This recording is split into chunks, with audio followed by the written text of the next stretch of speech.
Viewers, welcome to my YouTube channel Horizon Star. दोस्तों, मैंने पिछला वीडियो ब्रेकिंग बैड के एपिसोड 1 के एक्सप्लेनेशन पे बनाया था, तो आज इसी का एपिसोड 2 एक्सप्लेन किया जाएगा। लेकिन अपना टॉपिक स्टार्ट करने से पहले मैं आपको बताता चलूँ कि ये कोई रिव्यू वीडियो नहीं है, इसलिए गलत फहमी में मत पड़िएगा।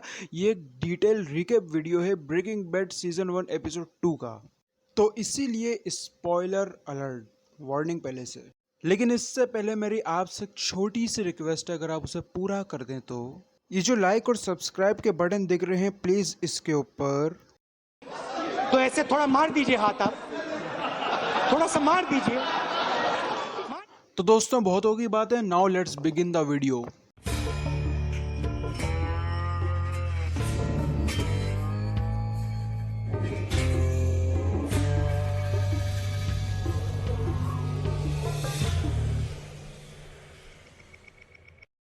एपिसोड 2 की शुरुआत होती है और वॉल्टर वाइट अपने बाथरूम में खड़ा होता है। सीन यहीं से चेंज होता है और हमें 12 घंटे पहले का वक्त दिखाया जाता है, जहां जेसी पिंकमैन और वॉल्टर वाइट अभी भी फंसे हुए हैं और वहां से भागने की सोच रहे हैं। और एक क्रेन के जरिए वो लोग वहां से अपनी आरवी निकालते हैं और उसमें बैठ के जाने लगते हैं। लेकिन ये लोग जल्दी जल्दी में अपना मास्क यहीं भूल जाते हैं और ये मास्क सिर्फ केमिकल फॉर्मूलास को ब्रेक करते वक्त ही पहना जाता है और अभी इसको कोई भी उठा के डीईए को दे सकता है, जिससे दोनों पकड़े भी जा सकते हैं क्योंकि इनके फिंगरप्रिंट्स तो इसके ऊपर लगे हुए हैं। खैर, ये दोनों जा ही रहे होते हैं कि अचानक इन्हें आरवी में कुछ हलचल सुनाई देती है, तो ये लोग मुड़ के जब पीछे देखते हैं तो पता लगता है कि एक बंदा जिंदा है। एक्चुअली ये मरा नहीं था, हमें पता लगता है कि ये सिर्फ बेहोश हुआ था, इसका दूसरा पार्टनर है वो मरा था। खैर, सीन 12 घंटे आगे निकल जाता है और प्रेजेंट सिचुएशन में आता है, जहां वॉल्टर वाइट वॉशरूम में नेकेड होता है और वहीं सो रहा होता है। वॉल्टर वाइट फिर ब्रेकफास्ट टेबल पे चला जाता है नाश्ता करने, फिर अचानक उसे कॉल आता है, अननोन कॉल होता है, और वो उसे जब पिकअप करता है तो जेसी पिंकमैन उससे बात कर रहा होता है और उसे कहता है कि तुम कहाँ हो और फौरन मेरी तरफ आओ, तुमने तो कहा था कि वो मर गया है लेकिन वो एक्चुअली जिंदा है, वो बंदा, अब मैं उसका क्या करूं। जिसके बाद वॉल्टर वाइट उसे कहता है कि मैं तुम्हें स्कूल के बाद मिलता हूँ। ये कहकर वॉल्टर वाइट फ़ोन रख देता है, लेकिन इसकी इस हरकत पे उसकी बीवी को शक हो जाता है और वो उसके फ़ौरन जाने के बाद कॉल उठाती है और उसी नंबर पर डायल करती है जिसके ऊपर वॉल्टर वाइट ने अभी बात की थी। और जब वो उसके ऊपर डायल करती है तो वो फ़ौरन जेसी पिंकमैन को कॉल लग जाता है और आगे से बड़ा अजीब सा रिंगटोन सुनाई देता है, जिससे वो और भी ज़्यादा शक में आ जाती है। खैर, वॉल्टर वाइट अपने स्कूल जाकर अपनी स्कूल की केमिस्ट्री लैब में घुस जाता है और वहां से हाइड्रोफ्लोरिक एसिड चुराता है। हाइड्रोफ्लोरिक एसिड जो कि किसी भी बॉडी को मेल्ट करने के लिए यूज़ किया जाता है, और वो इससे क्रेजी 8 के पार्टनर की बॉडी को मेल्ट करने वाला होता है जो कि मर चुका होता है। खैर, जैसी अपनी मरहम पट्टी कर रहा होता है कि अचानक उसे आवाज़ आती है और वो खिड़की से झांक कर देखता है तो उसको आरवी में कुछ हलचल सुनाई देती है और वो डंडा लेके जब वहाँ पर पहुँचता है तो उसको पता लगता है, जिसको देख के उसके होश उड़ जाते हैं, कि क्रेजी एड भाग चुका है।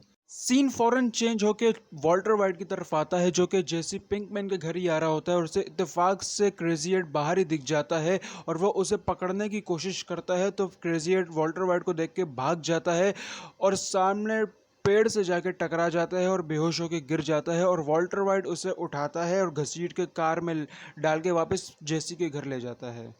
और इधर वॉल्टर वाइट की बीवी उसके ऊपर जासूसी कर रही होती है और वो उस फ़ोन कॉल को ट्रेस कर लेती है जिससे उसको कॉल आया होता है, और वो उस कॉल को जब ट्रेस करती है तो पता लगता है कि जेसी पिंकमैन का नंबर है जो कि ड्रग डीलर है। इधर वॉल्टर वाइट क्रेजी एड को जेसी पिंकमैन के घर के बेसमेंट में रख देता है और इसे बोलता है कि अगर हमने इसे खुला छोड़ा तो ये हमारी फैमिलीज़ को नुकसान पहुंचाएगा और उन्हें नहीं छोड़ेगा। ये सुनने के बाद जेसी पिंकमैन अपने गिराज से एक हुक निकालता है और उससे क्रेजी एड के गले में बांध देता है, जिससे अब वो कहीं नहीं जा सकता। अब ये दोनों सोचते हैं कि क्रेजी एट के पार्टनर का क्या किया जाए, वो तो मर चुका है। तो वॉल्टर वाइट जेसी पिंकमैन को एक स्टोर में बाथ टब लेने के लिए भेज देता है, पॉलीथिलीन बैग, जो कि वो उससे कंफर्म भी करवाता है जेसी पिंकमैन वॉल्टर वाइट से कि मैं कौन सा लेकर आऊँ। तो वो उससे बोलता है कि पॉलीथिलीन बाथ टब लेकर आओ, जिसको हम आराम से उसके अंदर हाइड्रोफ्लोरिक एसिड डाल के उसको मेल्ट कर सकते हैं। और वो उसके बाद जेसी पिंकमैन उसका नाप लेने लगता है बाथ टब का। वॉल्टर वाइट फ्रिज में से कुछ खाना निकालता है और उसको क्रेजी एड को दे देता है क्योंकि वो कई वक्त से भूखा होता है और ख़ुद वो वीड बनाकर स्मोकिंग करने लगता है।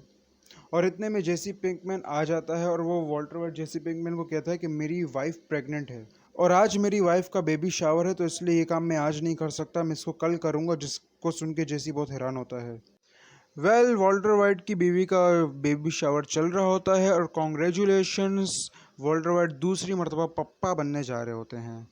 लेकिन वॉल्टर वाइट की बीवी को फिर भी सुकून नहीं होता अपनी प्रेग्नेंट होने की हालत पे। फिर भी वो उससे पूछ ही लेती कि आखिर जेसी पिंकमैन है कौन, जिसके ऊपर वॉल्टर वाइट हैरान हो जाता है और वो यहाँ पर बहाना कर देता है कि वो एक्चुअली मेरा ड्रग डीलर है, मैं उससे मैरिजुआना ख़रीदता हूँ। मैरिजुआना भी एक तरह की ड्रग ही होती है, लेकिन ये उतनी ख़तरनाक नहीं होती।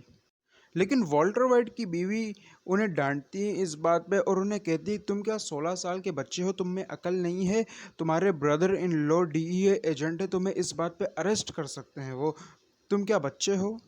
और इससे एक बात तो साबित होगी कि सिर्फ पाकिस्तान और इंडिया की वाइफ्स ही ख़तरनाक नहीं होती, इंग्लिश भी बहुत ख़तरनाक होती हैं। खैर जेसी पिंकमैन सोचता है कि वो उस डेड बॉडी को अकेले मैं ही मेल्ट करूंगा और वो आरवी से डेड बॉडी निकालता है कि अचानक वहाँ पर मिसेस वाइट की एंट्री हो जाती है और वो उन्हें देख के घबरा जाता है कि कहीं मेरा पोल ना खुल जाए। और वो उन्हें रोकने की भी कोशिश करता है और उन्हें कहता है कि ये प्राइवेट प्रॉपर्टी है, आप इसमें नहीं इंटर कर सकती। लेकिन मिसेस वाइट उसे ये कहती हैं कि मेरा brother in law DEA agent है, मैं तुम्हें अरेस्ट करवा सकती हूँ, तुम मेरे हस्बैंड को मैरिजुआना बेचते हो। इसके ऊपर जैसी पिंकमैन ठंडा पड़ जाता है डीईए एजेंट की बात सुनने पे और उनसे कोई बहस नहीं करता। और मिसेस वाइट उसे मना करती है कि मेरे हस्बैंड को और मैरिजुआना मत बेचना। खैर मिसेस वाइट के जाते ही जैसे पिंकमैन सुख का सांस लेता है और उसकी बॉडी को लेकर जाता है अपने बाथ टब में और वहाँ पर उसको लिटाता है, गन्स वगैरह भी डाल देता है ताकि सबूत मिट जाए। और ऊपर से हाइड्रोफ्लोरिक एसिड वगैरह वो डालने लगता है ग्लव्स वगैरह पहन के, और उससे सारी बॉडी मेल्ट हो जाती है। इतने में वॉल्टर वाइट जेसी के पास आते हैं और उससे कहते हैं कि तुमने बॉडी का क्या किया। तो वो कहता है कि मैंने उसको मेल्ट कर दिया। तो वॉल्टर वाइट जब जाके देखता है तो पता चलता है कि वहाँ से हल्का हल्का कुछ लीकेज हो रहा है, खून बह रहा होता है और वो नीचे फर्श पे गिर रहा होता है हाइड्रोफ्लोरिक एसिड। तो अचानक देखते हैं कि वो पूरी दीवार गल के टूट जाती है और वो अचानक जो गोश्त के जो टुकड़े होते हैं उसकी मेल्टेड बॉडी के, वो नीचे गिरते हैं और वहाँ पर बाथ टब में सुराख हो जाता है हाइड्रोफ्लोरिक एसिड की वजह से। और वॉल्टर वाइट जेसी को कहते हैं कि मैंने इसलिए तुम्हें पॉलीथिलीन बाथ टब अलग से लाने को बोला था। और जेसी पिंकमैन को अपनी गलती महंगी पड़ जाती है। खैर अगले सीन में हमें एक डेजर्ट दिखाया जाता है जहाँ कुछ बच्चे खेल रहे होते हैं और उन्हें अचानक मास्क मिलता है, वो वाला मास्क जो कि जेसी पिंकमैन और वॉल्टर वाइट पहन के ड्रग्स बना रहे थे, और ये लड़की उसे पहन लेती है। और यहीं पे ये एपिसोड ख़त्म हो जाता है।